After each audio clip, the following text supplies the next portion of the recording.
Hello students, Hindi माध्यम बच्चों के लिए आज हमने एक नया टॉपिक लेके आए हैं जो पादप वृद्धि से संबंधित है। और आज का टॉपिक है साइटोकाइनिन। साइटोकाइनिन भी ऑक्सिन की तरह ही वृद्धि प्रवर्धक हार्मोन है जो पौधों में धनात्मक रूप से वृद्धि को प्रभावित करता है अर्थात वृद्धि को बढ़ाने की कोशिश करता है।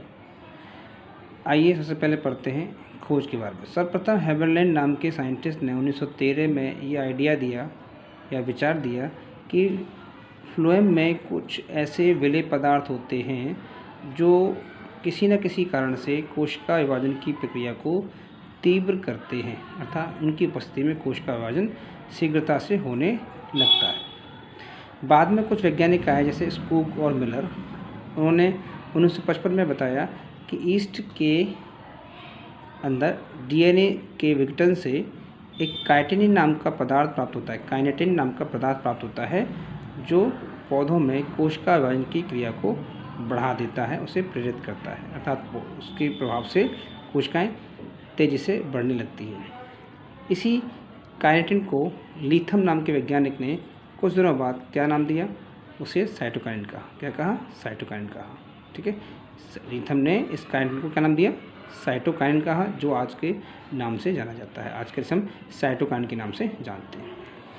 कुछ दिनों बाद लीथम और मिलर ने फिर मक्के के भ्रूणपोष से, मक्का जिसे हम वैज्ञानिक रूप से जियामेज कहते हैं, उसके भ्रूणपोष से एक जियाटिन नाम का पदार्थ पृथक किया जो काइनेटिन के समान ही कोशिका विभाजन को प्रेरित करता है। और बाद में ये पाया गया कि जियाटिन जो है वो एक प्रकार का प्राकृतिक साइटोकाइनिन होता है, जिसे सबसे पहले खोजा गया था।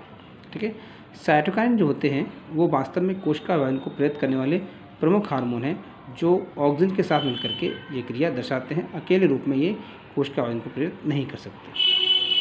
कोशिका द्रव्य में ये उपस्थित होकर के टीआरएनए अर्थात ट्रांसफर आरएनए के संरचनात्मक घटक का कार्य करते हैं अर्थात ये टीआरएनए के निर्माण में भाग लेते हैं। ठीक है, अब आती है रासायनिक प्रवृत्ति।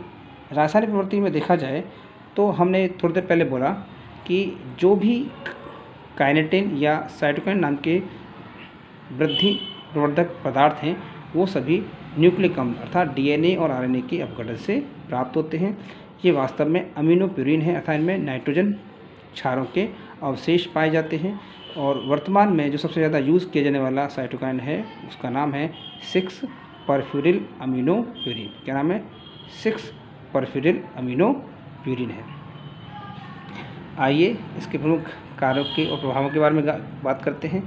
पहला कार्य है कोशिका विभाजन। साइटोकाइनिन की प्रमुख पहचान कोशिका विभाजन को ही प्रेरित करना है और ये अकेला इस कार्य में पूर्ण नहीं होता। ये ऑक्सिन और दूसरे हार्मोनों के साथ मिलकर के कोशिका विभाजन की गति को तीव्र कर देता है। इसके परिणामस्वरूप कोशिकाओं की मोटाई में वृद्धि होती है। मोटाई मतलब पौधों का जो गर्थ होता है या चौड़ाई है वो बढ़ जाता है। तो यानी कि जैसे ऑक्सिन और जिब्रेलिन क्या करते हैं, पौधों की लंबाई के लिए उत्तरदायी हैं, उस प्रकार से साइटोकाइनिन जो है वो पौधों की मोटाई में वृद्धि के लिए उत्तरदायी होता है। इससे तनों की और जड़ों की मोटाई बढ़ जाती है, जैसे आप द्वितीयक वृद्धि कह सकते हैं। दूसरा है कोशिका दीर्घन। यह इसके प्रभाव से तंबाकू की जो मूल कोशिकाएँ होती हैं वो पहले की उपस्थिति में 4 गुना ज़्यादा मोटी या 4 गुना ज़्यादा दर से वृद्धि करती है। फिर आता है कोशिका विभाजन। हमने उस दिन आपको डिस्कस किया था कैलस। कैलस क्या होता है? जब अधः ऊतक संवर्धन करते हैं तो हमें असंगठित और अविभेदित कोशिकाओं का समूह प्राप्त होता है। और उस कैलस पर यदि हम प्ररोह और मूलांकुर का विकास करना चाहते हैं, प्ररोह और मूलांकुर का विकास करना चाहते हैं तो उसमें ऑक्सिन और साइटोकाइनिन दोनों हार्मोनों को मिला करके उस पर छिड़काव करते हैं। यदि हम ऑक्सिन ज़्यादा लेते हैं और साइटोकाइनिन कम सांद्रता में लेते हैं तो पहले मूलांकुर निकलते हैं, मूल का अवशेष निकलता है। और अगर हम प्ररोह निकालना चाहते हैं तो साइटोकाइनिन लेंगे अधिक मात्रा में और ऑक्सिन लेंगे कम मात्रा में। तो ऑक्सिन की कम मात्रा और साइटोकाइनिन की उच्च मात्रा जो होती है वो कैलस से प्ररोह के उत्पादन को प्रेरित करती है। अर्थात कैलस जो असंगठित और अविभेदित कोशिकाओं का समूह होता है उसे हम ऑक्सिन और साइटोकाइनिन के सम्मिलित प्रयोग से, सम्मिलित प्रभाव से प्ररोह और मूलांकुर में विभेदित कर सकते हैं। उससे प्ररोह और मूलांकुर का विकास किया जा सकता है। मूलांकुर का विकास होने के बाद उसे हम आसानी से किसी भी जगह गमले में या फिर मिट्टी में रोपित कर सकते हैं। ठीक है, नेक्स्ट है शीर्ष प्रमुखता का ख़त्म करना।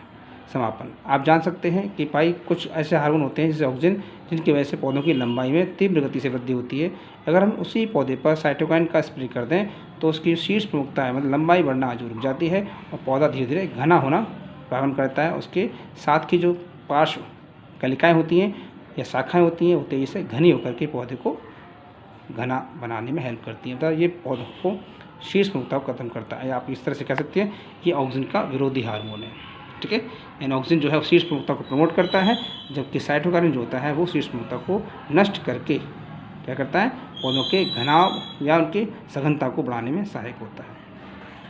नेक्स्ट है बीज प्रसुप्ता को नष्ट करना। अतः ऑक्सीजन के प्रयोग से साइटोकाइन के प्रयोग से ये जो बीजों की जो प्रसुप्ता होती है, बीजों का जो विश्रामावस्था होती है वो नष्ट हो जाती है और बीजों में तेज़ी से अंकुरण की क्रिया शुरू हो जाती है। तो बीजों को जो कि प्रसुप्त अवस्था में होते हैं उन्हें अंकुरण के लिए तैयार करने हेतु उन्हें किससे, साइटोकाइन से उपचारित किया जाता है। ठीक है, लास्ट प्रयोग है जीर्णता। आप जान सकते हैं पौधों में जब वृद्धि काल होता है अर्थात जीवन काल में मृत्यु से पहले जो अवस्थाएं आती हैं, जिस समय उनकी उपापचय क्रियाएँ, उनकी वृद्धि विकास की दर आदि धीमी पड़ जाती हैं या स्लो पड़ जाती हैं और धीरे धीरे पौधा जो है अपनी मृत्यु की तरफ बढ़ता है, उस अवस्था को जीर्णता या एजिंग कहते हैं, मतलब बुढ़ापा कहते हैं।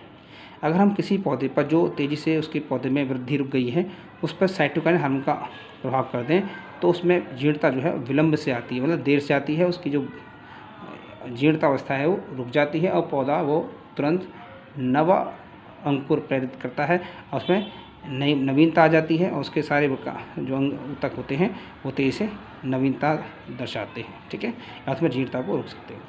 इस प्रभाव को रिचमंड लैंग प्रभाव कहते हैं। अच्छा, रिचमंड लैंग प्रभाव का मतलब होता है कि यदि हम किसी भी जीर्ण भाग पर, पौधे के प्राचीन या पुराने भाग पर इसमें वृद्धि दर रुक गई है, उस पर साइटोकाइन हार्मोन का स्प्रे कर दें तो उसमें पुनः जीर्णता जो है रुक जाती है और उसमें नयापन आ जाता है और वो तुरंत वृद्धि विकास को प्रेरित करता है और नई नई कोशिकाओं की और शाखाओं की निर्माण करता है। अर्थात पौधों में जीर्णता को रोकने में सबसे प्रमुख हार्मोन जो है वो साइटोकाइन है। इसके प्रभाव से आप पौधों की जीर्णता को रोक सकते हैं। इससे पौधों में जो फल, फूल या पत्तियां कच्ची अवस्था में झड़ जाती हैं या गिर जाती हैं उनको भी रोका जा सकता है।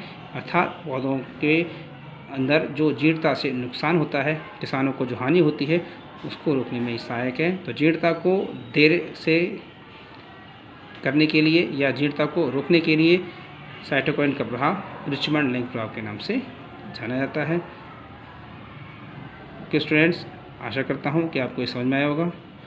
ठीक है, बाकी आप किताब से या नोट से पढ़ने की कोशिश कीजिएगा।